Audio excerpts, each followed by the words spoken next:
ہزاروں سال پہلے عرب میں ایک بستی تھی۔ وہاں کے لوگ اللہ کے نافرمان ہو گئے۔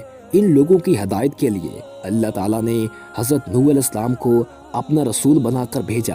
وہ اللہ کا حکم نہ مانتے بلکہ بتوں کی پوجا کرتے اور مندر کے پجاریوں کا کہنا مانتے۔ حضرت نوح علیہ السلام نے ان لوگوں کو اللہ تعالیٰ کا پیغام پہنچایا۔ حضرت نوح علیہ السلام نے سمجھایا کہ اے لوگو، بت پرستی چھوڑ دو، صرف ایک اللہ کا حکم مانو۔ اس پر ان پجاریوں کو غصہ آیا۔ انہوں نے حضرت نوح علیہ السلام کو جھوٹا کہا۔ حضرت نوح علیہ السلام نے سینکڑوں سال ان لوگوں کو سمجھایا، لیکن وہ لوگ ان کی بات ہی نہ سنتے۔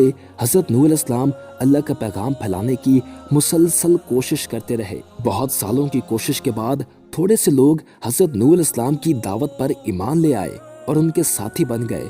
یہ دیکھ کر مندر کے پجاری حضرت نوح علیہ السلام کے دشمن بن گئے اور حضرت نوح علیہ السلام کو نقصان پہنچانے لگے۔ انہوں نے نوح علیہ السلام پر پتھر برسائے اور ان کو جان سے مارنے کی کوشش بھی کی۔ حضرت نوح علیہ السلام نے ان لوگوں کو بتا دیا کہ میرا کام تو بس یہ تھا کہ اللہ تعالیٰ کا پیغام تم کو پہنچا دوں، اب ہدایت کی راہ پر چلنا تو تمہاری اپنی مرضی ہے۔ حضرت نوح علیہ السلام نے دعا کی، یا اللہ، اب یہ لوگ بہت سرکش ہو گئے ہیں، یہ تو ہماری جانوں کے دشمن بن گئے ہیں۔ یا اللہ، آپ ایمان والوں کو ان ظالموں کے شر سے بچائیں۔ اللہ تعالیٰ نے حضرت نوح علیہ السلام پر وحی نازل کی اور ان کو کشتی بنانے کا حکم دیا۔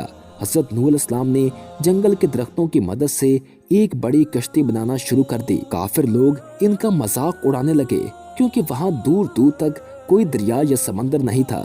کشتی بن گئی تو بارش شروع ہو گئی۔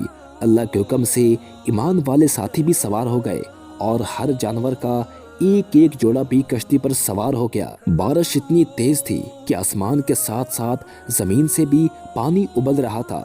تیز ہوا چل رہی تھی۔